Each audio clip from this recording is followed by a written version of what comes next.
El ajusticiamiento de Rafael Leonidas Trujillo el 30 de mayo de 1961, la elección del gobierno del profesor Juan Bosch el 20 de diciembre del 62 y su asunción al poder el 27 de febrero del 63 y la revolución constitucionalista de 1965 son los acontecimientos históricos más importantes de las últimas décadas en el país.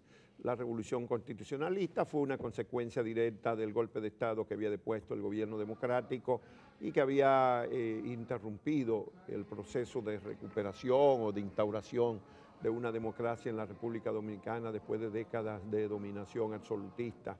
Esa revolución constitucionalista ha sido objeto de muchos análisis históricos y de muchas discusiones, paneles y de pasiones y de reflexiones. Influyó también, se supone, que en lo que ha ocurrido después, en estos últimos 50 años, porque se cumplen esta semana, el próximo viernes, 50 años, medio siglo ya, de ese acontecimiento histórico. Y por eso, pues aquí en Telentillas iniciamos esta mañana una serie de 5 paneles sobre la trascendencia de la revolución constitucionalista. El primero de ellos sobre van a hablar los historiadores. Después vamos a tener mañana martes un segundo panel con los actores militares y ahí vamos a tener a Manuel García Germán, Randolfo Núñez y Lorenzo Sención Silverio, que fueron combatientes militares importantes. Los combatientes civiles estarán el miércoles 22 representados aquí en Fafa Tavera, Napoleón Núñez, Fidelio Despradel. El jueves 23 tendremos un panel sobre las mujeres de abril y el viernes 24 el legado de los héroes con la participación de 3 hijos de los 3 o 3 de los más importantes, sin ninguna duda los 2 más importantes, coronel Francisco Camaño Deñó y coronel Rafael Fernández Domínguez, van a estar representados aquí en 2 de sus hijos, y el tercero será un hijo del coronel Lora Fernández, el mayor Juan Lora de León. Muchísimas gracias a ustedes de antemano por la atención que puedan dispensar a estos trabajos sobre los 50 años de la Revolución Constitucionalista. Y en este primer panel hablan los historiadores 50 años después, han pasado muchas cosas y hay lugar para una reflexión ponderada desde una visión de historiador. Y nos acompañan Bernardo Vega, que además de historiador es economista, Roberto Casá, historiador y actualmente director del Archivo General de la Nación, y Tony Raful, que es un escritor, pero también ha escrito sobre lo que sucedió en la Revolución. Gracias por acompañarnos y precisamente una primera intervención después de 50 años, la significación o significaciones fundamentales de ese acontecimiento para entrar a lo general y después y a lo particular. ¿Qué les suscita a ustedes como historiadores 50 años después de esa gesta? Mira, a mí me gustaría, aunque sea muy brevemente, ¿qué significó para los Estados Unidos 50 años después? En ningún sitio en los Estados Unidos se ha escrito sobre los 50 años de la intervención militar norteamericana, excepto en una pequeña revista del US Marine Corps. La opinión supuestamente más prevaleciente en los Estados Unidos que fue un, entre comillas, éxito norteamericano. Pues lograron irse las tropas a los 13 meses de haber llegado, se celebraron elecciones libres bajo supervisión de la OEA y se eligió un presidente. Lamentablemente la verdad no es así. Primero, desacreditó totalmente la OEA. Segundo, el concepto de unos cascos azules latinoamericanos desapareció con la creación de la Fuerza Interamericana de Paz. Y luego estableció unos precedentes para que las tropas americanas luego fueran a Grenada, fueran a Centroamérica, a Panamá, y creó la sensación en América Latina de que ningún movimiento reivindicador tenía posibilidades porque iba a venir una intervención militar norteamericana. En Santo Domingo, que es lo realmente importante, la supuesta justificación de la intervención de que había un control comunista, yo creo que lo he probado en uno de mis 3 libros sobre la guerra civil y la intervención. Se llama El peligro comunista en la guerra de abril, mito o realidad. Resulta que la revolución coincidió con el momento más álgido de la Guerra Fría en el Caribe.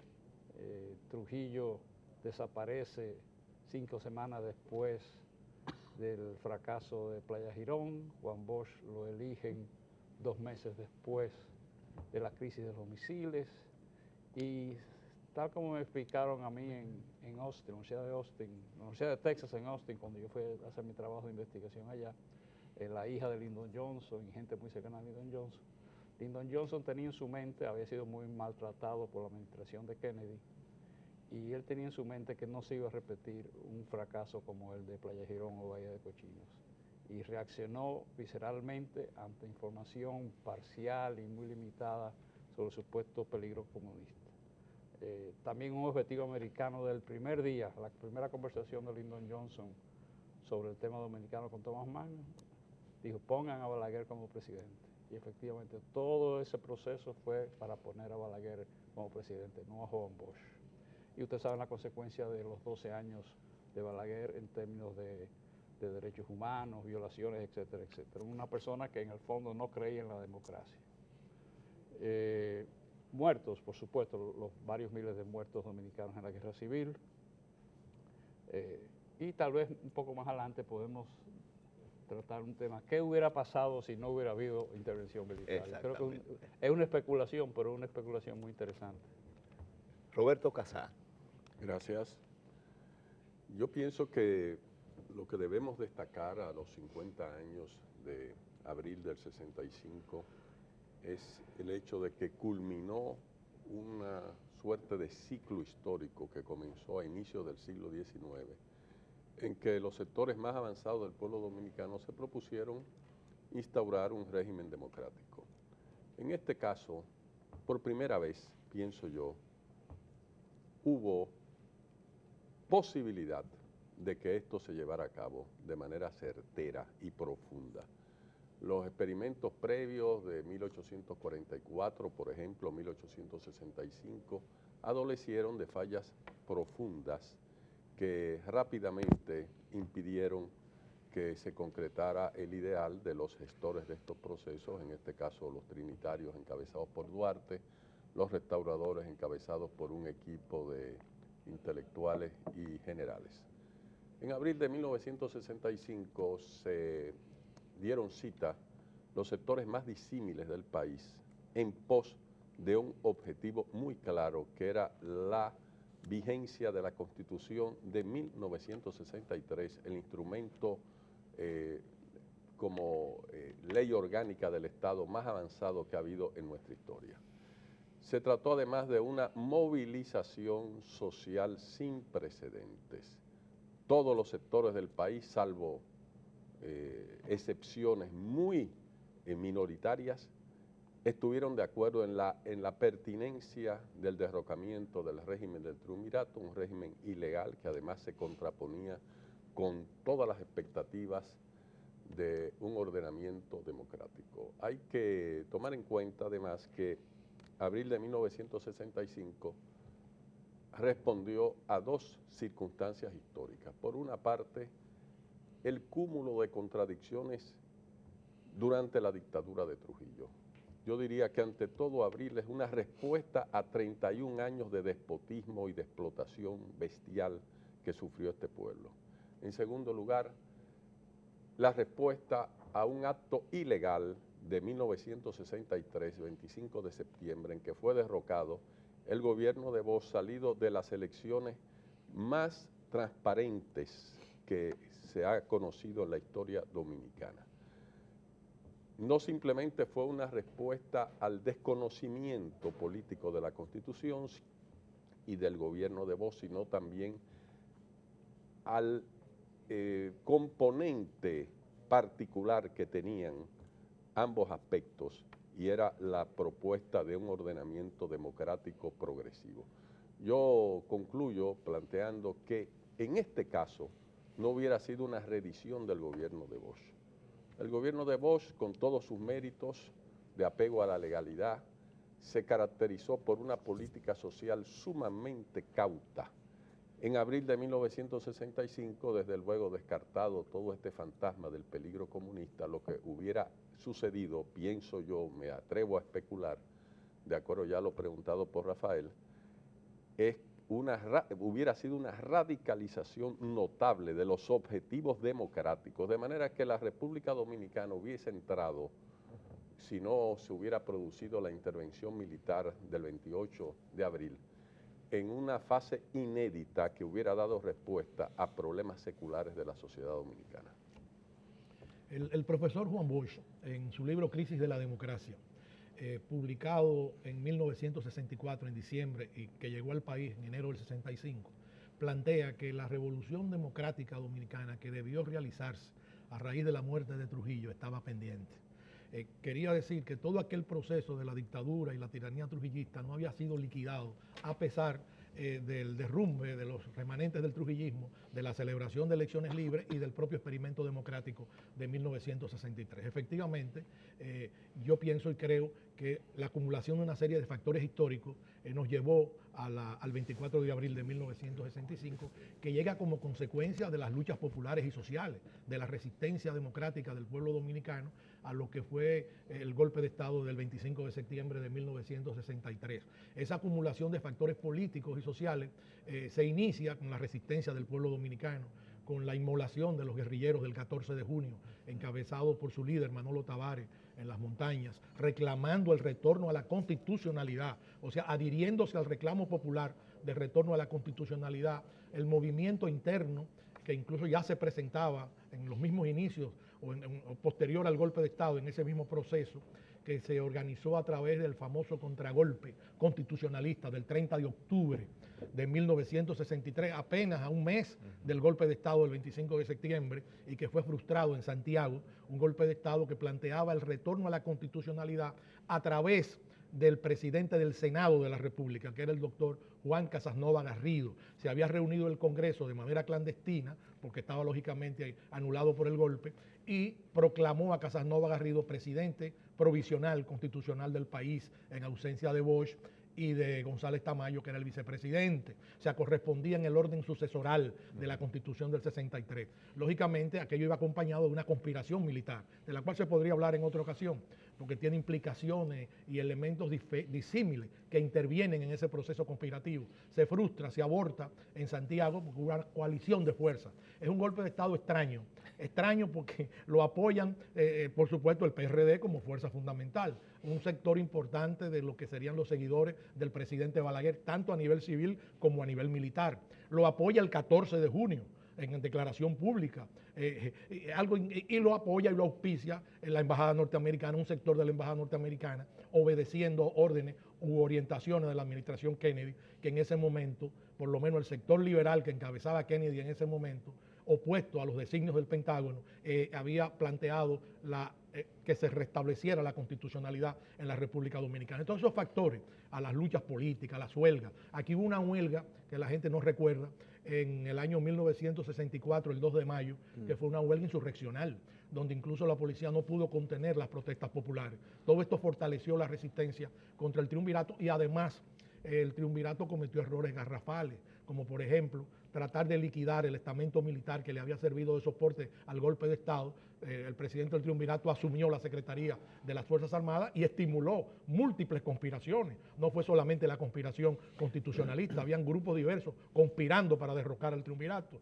Y ahí llegamos al 24 de abril. Yo pienso que un balance histórico así sucinto de aquel proceso nos da como resultado que la Revolución de Abril, aunque frustrada por la brutal intervención norteamericana de 1965, sin embargo dejó lecciones importantes, tal como lo dijo Camaño en su discurso de renuncia el 3 de septiembre de 1965 en la Fortaleza Osama, dejó conciencia contra el golpismo.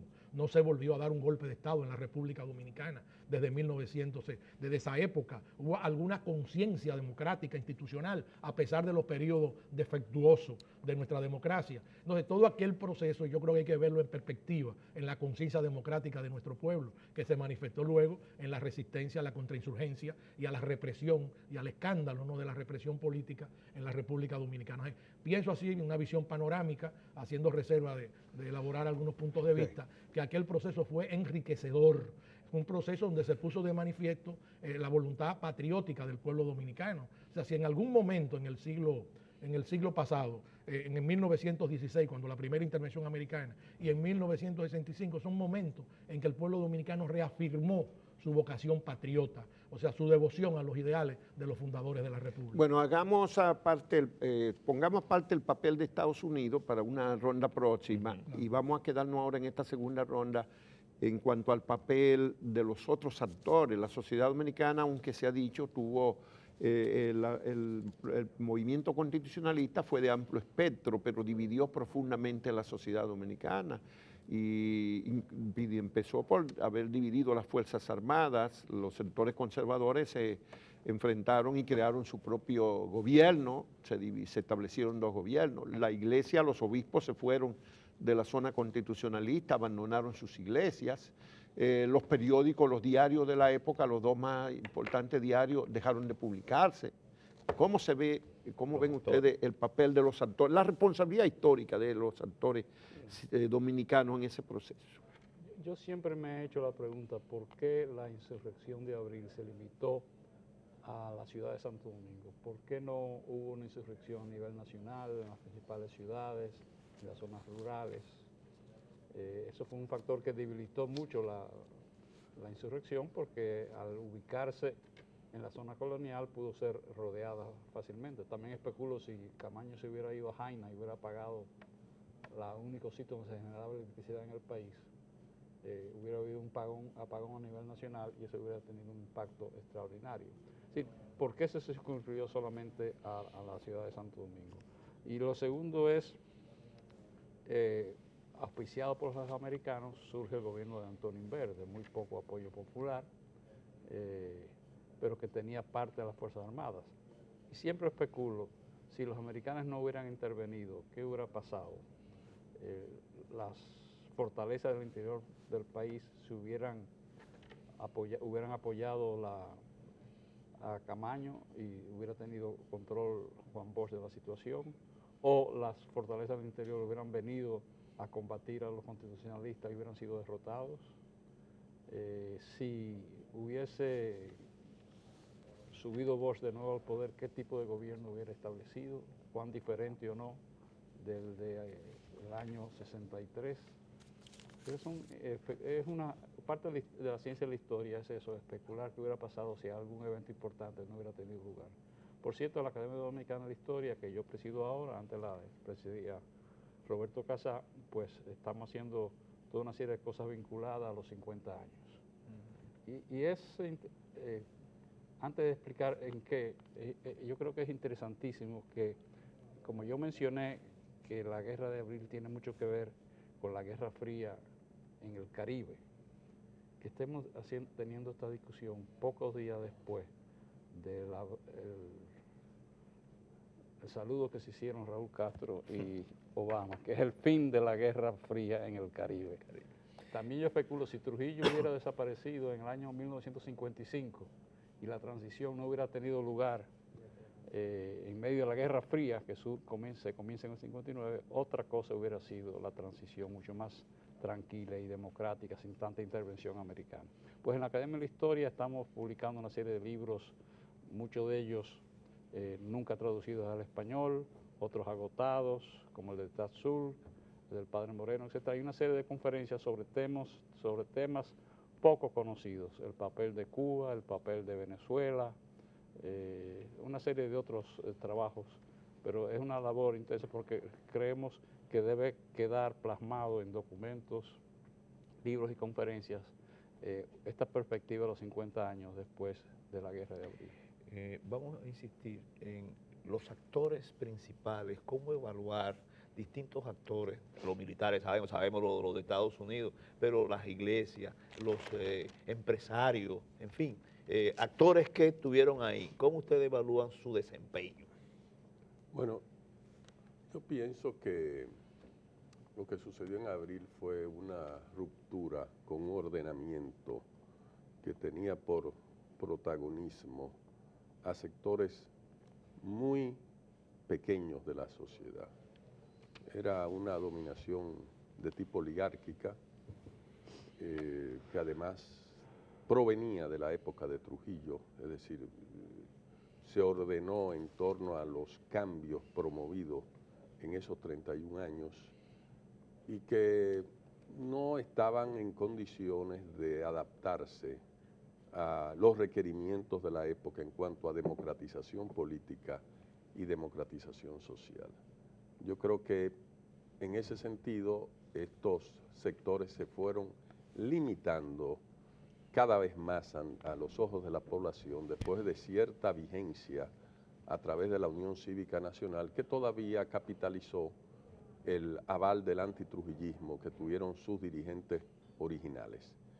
Pero sobre todo ya después del triunfo de Bosch y más todavía después del 25 de septiembre del 63, estos grupos quedaron aislados, basados en una dominación de tipo tradicional con un sustento eminentemente militar. Pero no tenían posibilidad de ir muy lejos por miopía política, por falta de sustento social y además por las propias contradicciones que en sí generaban. Es el caso, para citar uno de tantos, de la tendencia desordenada de los estamentos militares en cuanto a prácticas aberrantes como el contrabando que ellos mismos promovían. Es decir, en el régimen del triunvirato se llegó a crear una empresa que se llamó Policía Nacional Compañía por Acciones para importar, una empresa importadora. Sí. O sea que eso generó incluso cuestionamientos de los círculos empresariales que habían estado detrás del golpe de Estado. Se dice, por ejemplo, habría que buscar nuevas evidencias, que Amadeo Barletta contribuyó mucho a la huelga que menciona Tony del 2 de mayo del 64, porque bueno, un importador prominente, posiblemente el más poderoso del país, ya tenía problemas, conflictos de intereses personales con otro actor que era nada menos que el presidente de la República.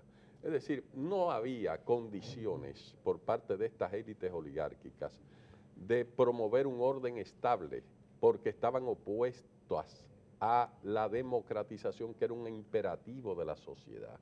De manera que no veo tal división, sino por el contrario, una tendencia a la unanimidad social del pueblo en pos de la democracia y de los derechos sociales avanzados establecidos en la Constitución de 1963. Y por esto pienso que había una garantía suficiente de éxito. Yo interpreto que el 27 de abril, la revolución, como se la llamó desde el primer momento casi, estaba triunfante. La batalla del Puente ya planteó la imposibilidad de que la tropa de San Isidro, que era el único colectivo que verdaderamente estaba enfrentando el proceso constitucionalista, porque las guarniciones del interior estaban casi todas en la expectativa, no necesariamente apoyando, aunque de palabra prácticamente todas, creo que salvo Mao, dieron la aprobación. Pero bueno, después del 27 de abril ya era un hecho establecido, comprobado, ratificado, que venía la restitución del gobierno de Bosch con el reconocimiento por parte del conjunto de las Fuerzas Armadas, salvo de San Isidro, del gobierno provisional del doctor Molino Ureña. Era un hecho ya dado y desde luego aquí entra ya, ante la debilidad de los grupos oligárquicos y de la derrota de sus representantes en el ejército, entra la fuerza principal del sistema en este sentido, que son los Estados Unidos, y que determinan un cambio de orientación de todo lo que estaba pasando, y de una revolución triunfante la pone en condiciones de obligarla a negociar en las condiciones más adversas de un cerco militar que obliga a un gobierno provisional que, como acaba de explicar Bernardo, tenía por orientación básica la restitución de Joaquín Balaguer a la presidencia de la República como fórmula de una recomposición conservadora, al mismo tiempo que modernizante y con cierto componente democrático formal, y que así diera respuesta a la gravedad de lo que había estado sucediendo. Bueno, Tony Raful, la visión del papel de los actores en la sociedad dominicana de esos años, bueno, de ese año.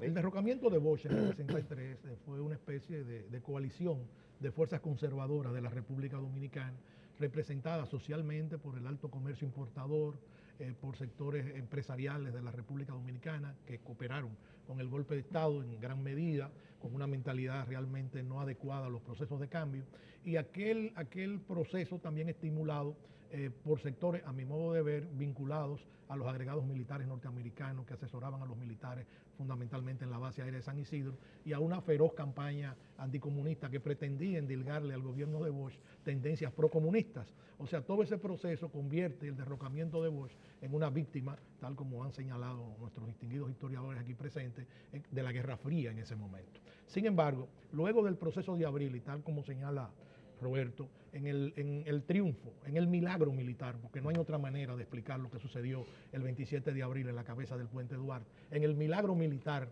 del Puente Duarte, porque prácticamente el gobierno de Molina Ureña había desertado y toda la dirigencia política de sustentación había emigrado hacia las embajadas ante lo que era el fracaso ya de la revolución o del gobierno constitucionalista. El milagro militar del 27 de abril, evidentemente que determinó, en ese momento determina el triunfo de la causa popular democrática. En la intervención norteamericana el 28 de abril solamente se produce, la única explicación y justificación de carácter histórico que tiene es la derrota del grupo élite militar de San Isidro, el llamado Centro de Enseñanza de las Fuerzas Armadas, que es derrotado en la cabeza del puente y se produce una dispersión en San Isidro. Hay una nota de un agregado militar norteamericano que llega a la base aérea de San Isidro en las primeras horas del 28 de abril y encuentra no solo el desconcierto, sino los militares rindiéndose y buscando a dónde se iban a guarecer. O sea que el triunfo era inminente del proceso y se pudo haber consolidado el poder constitucional el 28 de abril. Sin embargo, la intervención militar norteamericana, en principio para salvar vidas, pero luego ya con otro carácter preventivo desde el punto de vista de la Guerra Fría, frustra. Y fue para salvar vidas. ¿Hubo realmente vidas americanas en peligro? ¿En algún momento hubo vidas norteamericanas en peligro? Ese fue un argumento. Ese fue un pretexto inicial. Sí. Eso se desvaneció porque nunca hubo una agresión contra ningún ciudadano norteamericano, ni contra ningún ciudadano de ningún país. Ni ningún banco americano. Exacto, se respetaron los bancos, las instituciones financieras establecidas en el país. O sea, aquí no hubo ningún hecho que desnaturalizara el propósito de un proceso democrático revolucionario como el de abril. Bueno, de todas maneras, ya luego el presidente Johnson explica la verdadera razón y dice que ha intervenido para evitar otra Cuba en el Caribe y que no va a permitir Estados Unidos. O sea, que estaba convencido el presidente Johnson en ese momento de que la revolución constitucionalista había caído en manos de los comunistas. ¿Por qué?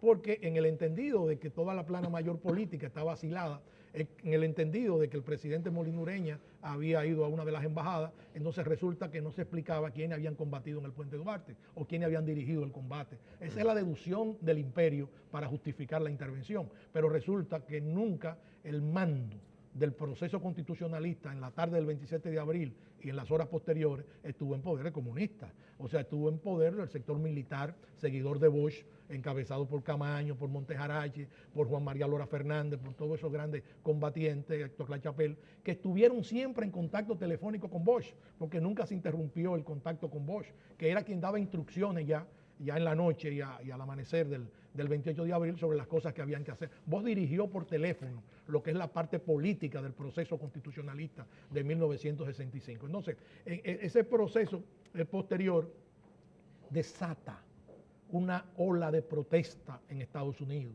desata una repulsa continental en todas partes del mundo. Las más grandes personalidades, incluso mandatarios, se oponen a la intervención norteamericana en Santo Domingo unilateral porque la ven como un abuso del poder de fuerza contra una revolución democrática. Entonces, eso obliga al presidente Johnson a intentar rectificar el proceso interventor. Por supuesto, Johnson había heredado una parte de los asesores políticos liberales de Kennedy en la administración y había integrado asesores altamente conservadores y de un anticomunismo feroz como Thomas Mann, que había sido embajador de Kennedy en México. O sea, entonces se debatía en medio de una gran contradicción. Y un grupo de asesores, sobre todo el grupo de Puerto Rico, encabezado por el gobernador Muñoz Marín, ¿entiende? Y un grupo importante de figuras, incluso quien había encabezado el proyecto de la Alianza para el Progreso. El rector Jaime Benítez. Sí, y el rector de la Universidad de Puerto Rico. O sea, un grupo de figuras presionan a Johnson sobre la base, palabras textuales, del gobernador Muñoz Marín, de sacar la pata de Santo Domingo. Entonces, Johnson cede, ahí es que surge la fórmula Guzmán, en negociaciones en Puerto Rico, en la primera semana, segunda semana del mes de mayo, donde se plantea que sea un hombre de Bosch que termine el periodo y que además restablezca la Constitución del 63. Johnson se ve obligado a retroceder en ese momento para tratar de buscar una salida al lío, al problema creado en Santo Domingo. Bueno, lo que sucede después es una historia muy larga, yo no voy a entrar en esos detalles, además tanto Bernardo como Roberto han estudiado todo ese proceso con datos muy específicos. Entonces, pero lo que quiero señalar con esto es que realmente hubo un momento de negociación política en Puerto Rico en la que participa Juan Bosch, Juan Bosch con los asesores de Johnson, y se llegan a acuerdos preliminares para la fórmula Guzmán. ¿Por qué fracasa la fórmula Guzmán? ¿Por qué no se retorna a la constitucionalidad con el gobierno de Antonio Guzmán? Es una historia larga, pero puedo explicarla en 2 palabras. Se frustra por una serie de factores que concurren en ese momento de carácter histórico que impiden que ese proceso se materialice. Exigencia de algunos asesores de que el gobierno de Guzmán deporte a 60 comunistas o lo confine en Samaná. Guzmán se opone, porque la historia tiene que tener constancia del valor histórico y patriótico de Antonio Guzmán, se opone a esa exigencia. Luego las negociaciones continúan, la llegada del coronel Fernández Domínguez a la República Dominicana, cuya misión encomendada por Bosch era comunicarle a Camaño que renunciara como presidente de la República en armas y que la asumiera Antonio Guzmán. Y luego no se ponen de acuerdo porque Camaño no está de acuerdo. En principio ni Fernández Domínguez tampoco, a pesar de haber cumplido esa misión, y se inmola, y combate y muere, curiosamente, abaleado por la espalda por tropas norteamericanas. Eso da origen a Bueno, otra ustedes han evadido referirse a los actores que no son los militares y los norteamericanos. O sea, ¿qué era la sociedad dominicana entonces? El empresariado, las iglesias, los medios de comunicación. ¿Cuál fue su responsabilidad en todo lo que ocurrió? ¿Qué pasó con ellos? ¿Estuvieron ausentes? Ahora, Roberto, vamos a variar al inicio. Esta repregunta, muy brevemente, si ustedes quieren responderla a ella. Sí, no, cómo no. No hay duda de que estos actores estuvieron en contra del proceso revolucionario de abril. La iglesia, la prensa, una prensa muy débil, limitada básicamente a dos diarios. No había la proliferación de medios del día de hoy, pero bueno, 2 diarios conservadores, a pesar de que el Listín Diario había condenado el golpe de Estado y promovía fórmulas de retorno a la legalidad, pero yo creo que está suficientemente mostrado que el cierre del Listín Diario obedeció a una orientación de oposición completa a toda la línea a lo que estaba sucediendo en abril del 65. La Iglesia Católica, yo pienso que aunque tenía sectores que vieron favorablemente, sobre todo sectores de la base, quedaron en la zona constitucionalista sacerdotes. Pero 5. Pocos. 3 en San Miguel y 1 en San Lázaro y 2 en Santa Bárbara. En Santa Bárbara. Yo traté a uno de los de Santa sacerdotes. Bárbara y puedo decir que ese señor, que era un español, cuyo nombre ya no registro, Sí. era favorable abiertamente al proceso constitucionalista. Sí. Es decir, hubo pues una cierta escisión.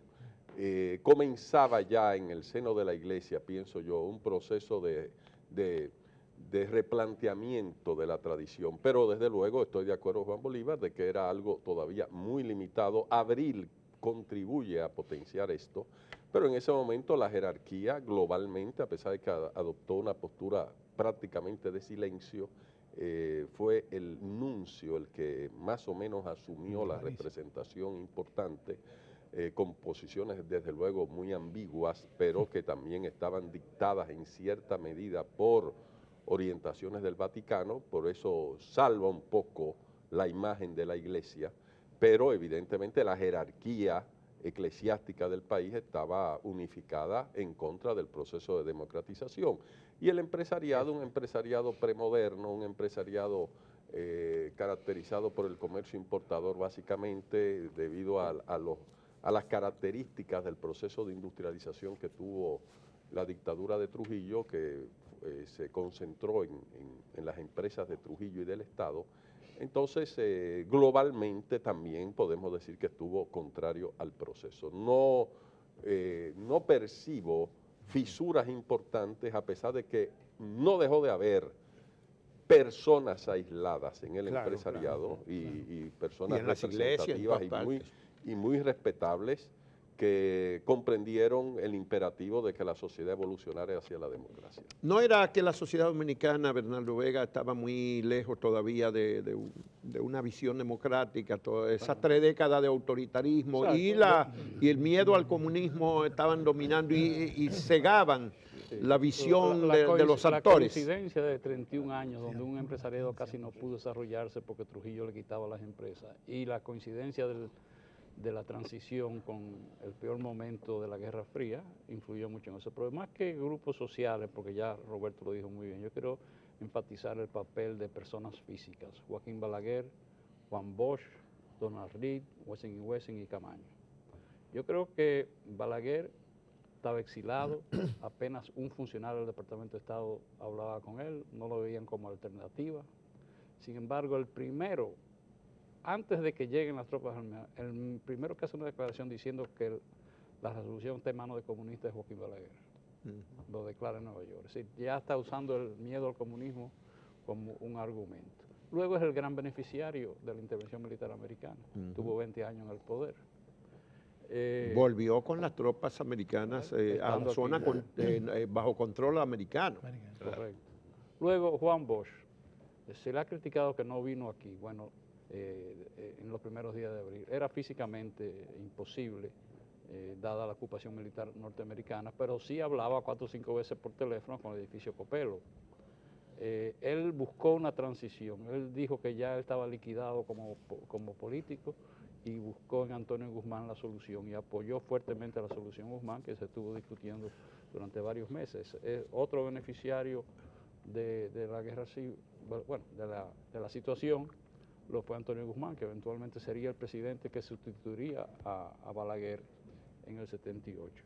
Donald Reed Cabral, que encabezaba el triunvirato y era que controlaba realmente el triunvirato, es una figura patética porque terminó siendo canciller de Balaguer, no pudo separarse de la política. Wessing y Wessing, pocos recuerdan que 2 o 3 días después de llegar los infantes de la Marina norteamericana, la portada de la revista Time era Wessing como el gran héroe. Sí, para esa revista, muy conservadora, Wessing era la persona que iba a resolver el problema. Sin embargo, es un individuo de extrema derecha, muy religioso, muy católico, que los propios americanos lo sacaron del país y terminó creando un partido político. Todos los militares aquí que crean un partido político, para mí fracasan como políticos. Bueno, este fue un mejor ejemplo. Camaño, para mí fue la sorpresa, un individuo que era una figura importante, los casco blancos, que era un elemento represivo, que había estado en Palmasola, hijo de un militar trujillista sanguinario, de pronto se convierte en el líder de la Revolución de Abril. Me hago la pregunta y no sé cuál es la respuesta, es si él no hubiera llegado a Cuba y hubiera eventualmente regresado al país, en un periodo que ya Balaguer permitía el regreso de los militares constitucionalistas, ¿qué papel hubiera jugado en la política dominicana? ¿Tendría la misma influencia que tiene hoy Héctor Aristi o más? No sé. Y finalmente la OEA, fue un fracaso total para la OEA.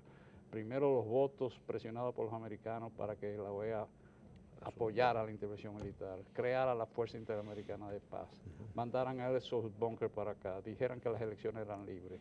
Eso desacreditó. Y crea la Fuerza Interamericana de Paz con el voto del gobierno del triunvirato, que ya 2 semanas antes había sido derrocado. Sí, cuando se viene a crear la Fuerza Interamericana de Paz, ese gobierno tenía 2 semanas que no existía y votó en la OEA. Una de las conferencias que vamos a dar en la Academia de Historia es sobre el papel de las tropas paraguayas y brasileñas en la guerra aquí, que eran elementos dictatoriales que mandaron tropas para acá. Tony, finalmente en esta ronda. Quería agregar a la participación de la iglesia, que fue muy bien explicitada por el compañero Roberto Casá, el hecho de que incluso un sacerdote católico fue asesinado por las fuerzas opuestas y represivas a la Revolución Monteplata. El padre Arturo. El padre Arturo Monteplata. Se llamaba. Sí, Scarborough. Sí, él fue asesinado porque prestaba ayuda a las personas que eran detenidas y simpatizaba con la revolución constitucionalista. O sea, esta víctima de la revolución puede identificar a un sector claramente de la Iglesia Católica, no solo dominicano, sino de algunas personas que no eran dominicanas, que simpatizaban también con la revolución constitucionalista. Bueno, yo pienso que haciendo un balance en general del proceso de abril de 1965, la Revolución Democrática de abril cambió totalmente la visión del proceso democrático en América Latina. A partir de ahí se entró en una fase, lógicamente, de confrontación ideológica, política, que culminó con la imposición del gobierno de Balaguer en 1966 en unas elecciones que por el solo hecho de celebrarse con la presencia de tropas norteamericanas ya estaban inhabilitadas como legítimas desde el punto de vista político. Bueno, vamos a hacer una pausa para darle oportunidad que se tomen este cafecito a Santo Domingo y darle una tregua, y entonces venimos con la última etapa de este primer debate sobre la trascendencia de la Revolución Constitucionalista del año 1965, 50 años después.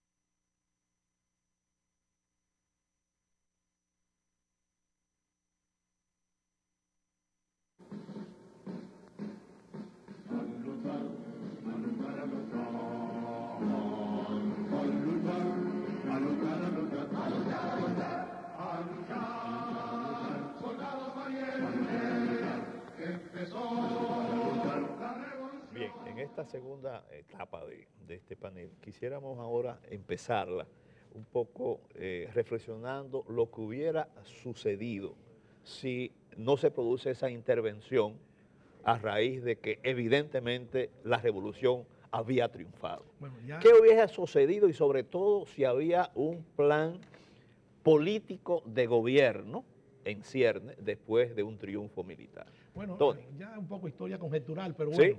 bueno, seguimos en ese proceso.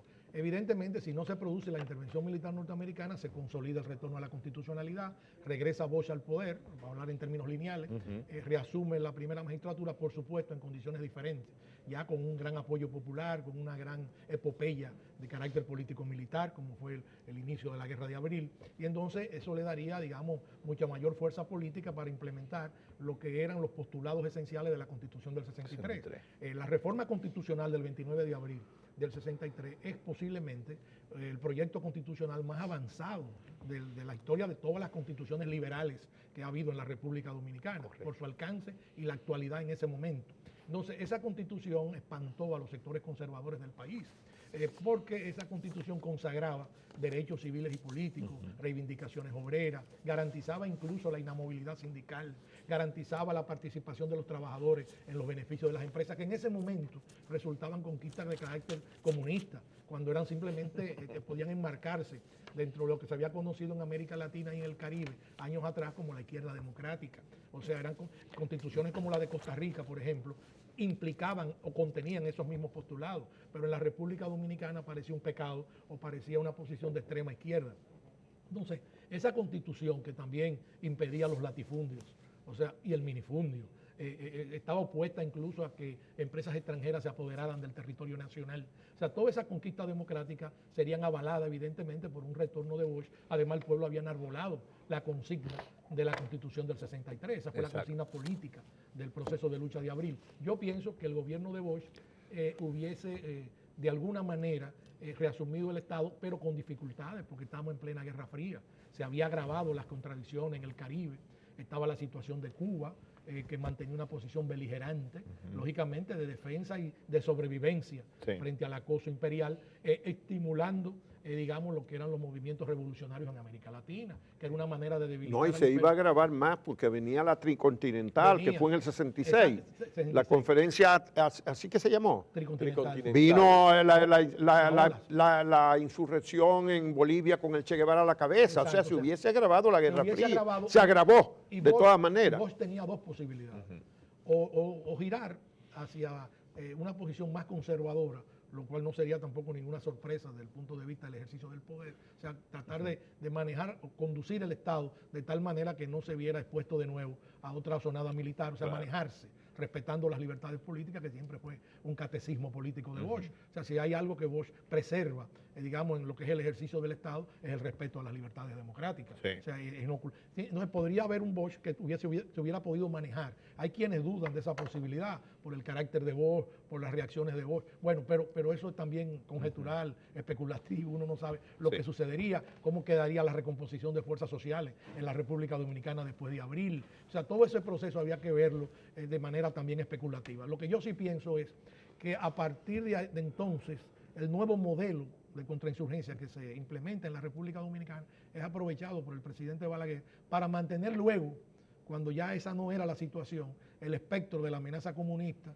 y como la única garantía para los Estados Unidos de mantener a la República Dominicana a su servicio desde el punto de vista político. Fíjese que la elección o la escogencia de Balaguer, y tiene razón Juan Bolívar cuando dice que no era exactamente en ese momento, antes de la revolución, digamos ya la opción total de la dominación política en Santo Domingo. La escogencia de Balaguer brota luego del fracaso de la fórmula Guzmán, en la que Balaguer participa y es llevado a Puerto Rico. Y aunque da esa declaración que señala Bernardo, juega un doble papel esquivo, ¿no?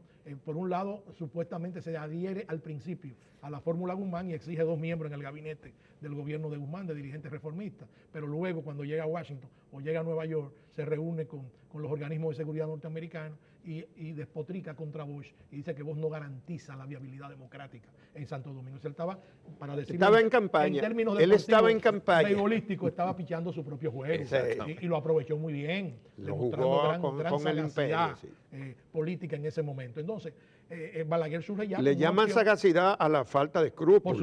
Por supuesto, al sentido de la oportunidad, al concepto de Maquiavelo, de que en la política se hace lo que conviene y no lo que moralmente. Aunque sea en medio de una intervención militar a su país, aliarse con lo peor de los interventores para presentarse él como el Salvador. Sí, finalmente, ese proceso de decantamiento que se produce en esos meses, evidentemente que, por ejemplo, Donald, que era un hombre favorable a los intereses norteamericanos y que ellos veían, porque esa era la atadura de la embajada norteamericana y del embajador Taple Bennett, era un hombre de ellos, ya no resultaba ninguna ficha política. Ellos no tenían una opción política en ese momento. Entonces Balaguer, que tenía respaldo popular, porque es importante señalarlo, incluso Bernardo creo que revela en una de sus investigaciones históricas una encuesta que se hizo antes de la revolución, donde aparece Balaguer inexplicablemente con un alto porcentaje de aceptación popular. Entonces, con esa aceptación popular, eso le sirve de base, de insumo, vamos a llamarlo así, digamos, al estudio de que Balaguer ocupara, digamos, la opción electoral. Bueno, yo quiero señalar esto para que vean que fueron circunstancias. Sí, la situación hubiese sido de todas maneras dura para el gobierno de Juan Bosch. Estados Unidos iba a mantener un gardeo cerrado y las fuerzas conservadoras también. Es decir, ¿cómo lo ve Roberto Casá? Ese proceso hubiese sido, de todas maneras no garantizaba, en ese escenario de perturbación, del trauma, de la histeria americana y de la incapacidad de la sociedad dominicana para asumir el proceso democrático. Yo quisiera apuntar, Juan Bolívar, ante todo, la convicción de que no existía el peligro comunista en la República Dominicana.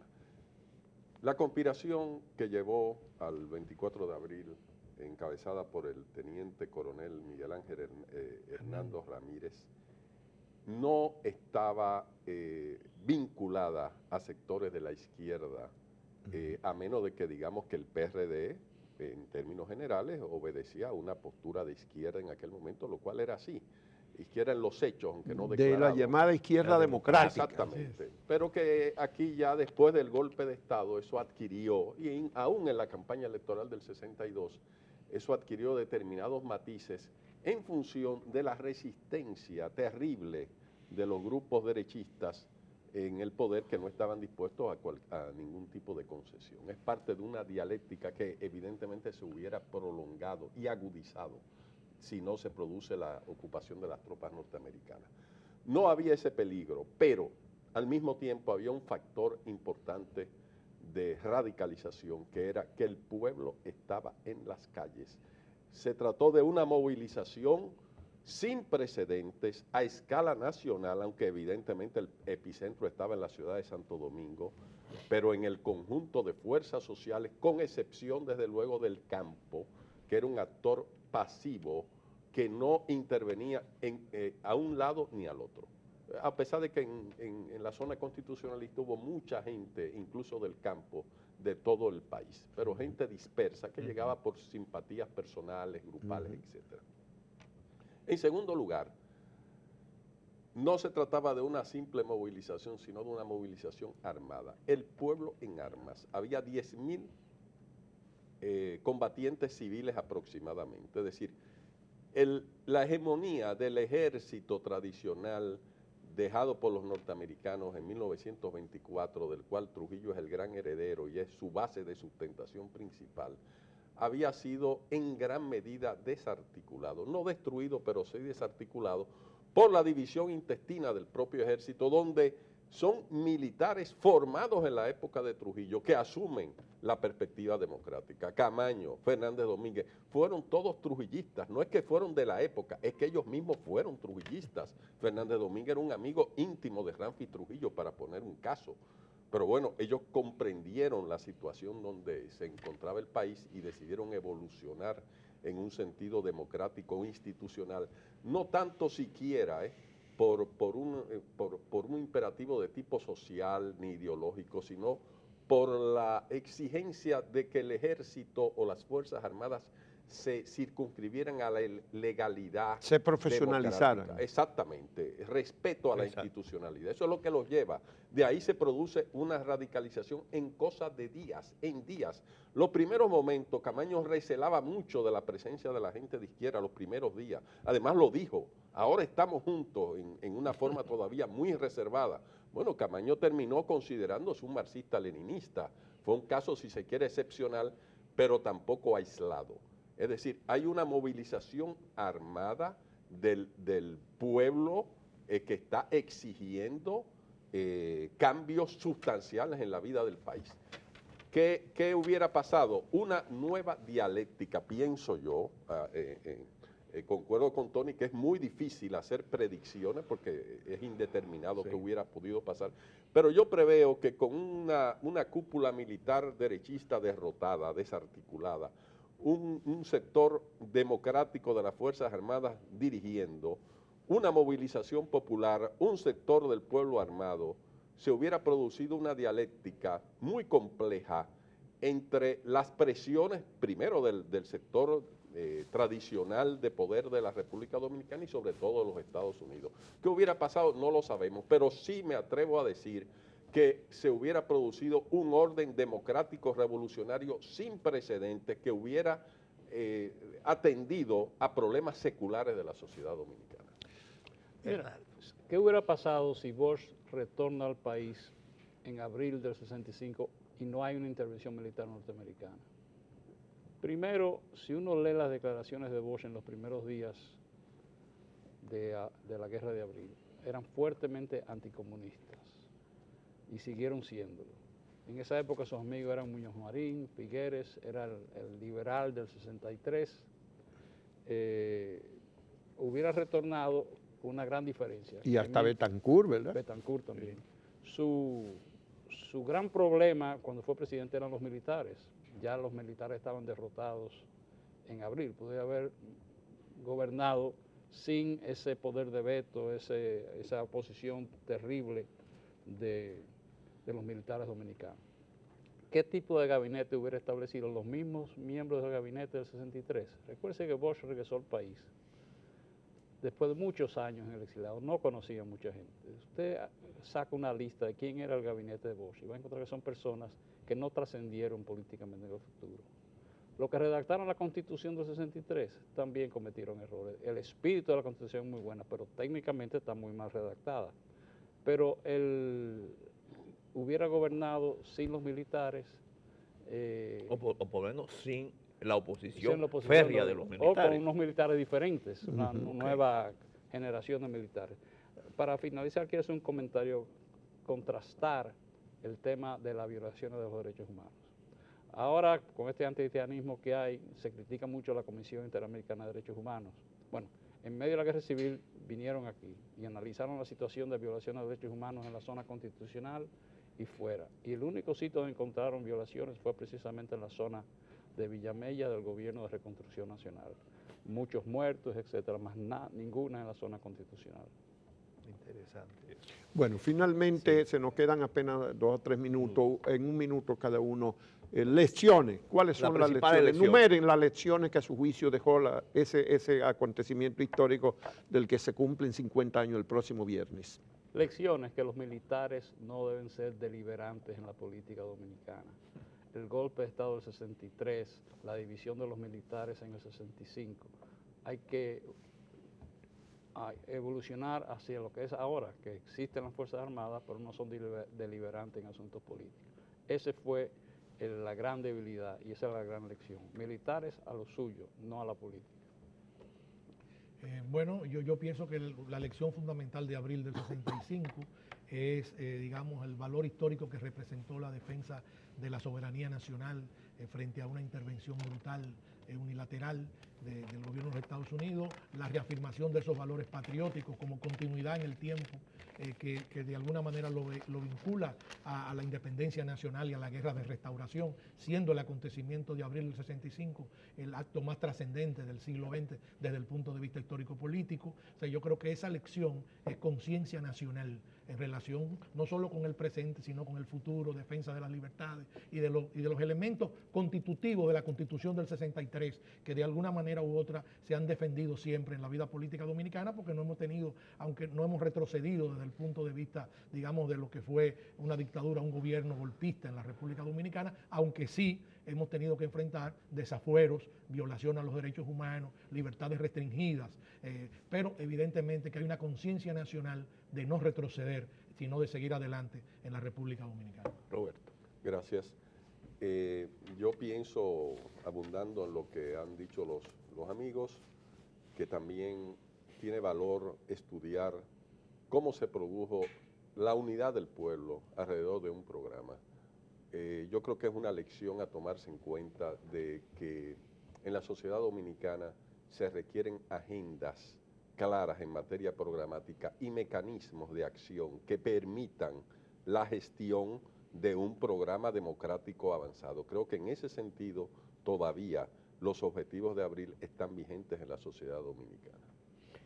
Bueno, solo nos resta agradecer la presencia y la intervención de Roberto Casá, Bernardo Vega y Tony Raful. Creo que por lo menos en este primer panel quedó establecido que la revolución de abril fue un gran acontecimiento histórico y que ha dejado lecciones que deben ser aprendidas. Así que muchísimas gracias. Bueno, vamos a invitarlos para mañana al segundo panel sobre la trascendencia de la Revolución Constitucionalista, 50 años de abril. Mañana vamos a tener a Manuel García Germán, Randolfo Núñez y Lorenzo Sención Silverio, 3 militares constitucionalistas que fueron actores importantes en ese proceso. Y el miércoles tendremos los combatientes civiles, el jueves las mujeres de abril y el viernes los hijos, un hijo del coronel Camaño, otro hijo del coronel Fernández Domínguez y un hijo del mayor, después coronel Juan Lora Fernández. Van a cerrar este ciclo de 5 paneles sobre los 50 años de abril. Muchas gracias por la compañía de este lunes. Cual clarín